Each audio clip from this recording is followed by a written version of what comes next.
जीजा बहना को दिल से लगाना, सात फेरों के वचन निभाना। कभी बहना ने खाना बनाया नहीं, अपनी मम्मी से खाना बनवाना।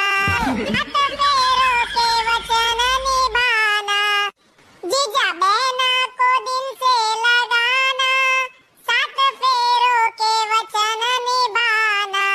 कभी बहना ने बर्तन धोए नहीं, अपनी भाभी से बर्तन धुलवाना। कभी बहना ने बिस्तर लगाया नहीं, अपना बिस्तर स्वयं लगाना। जीजा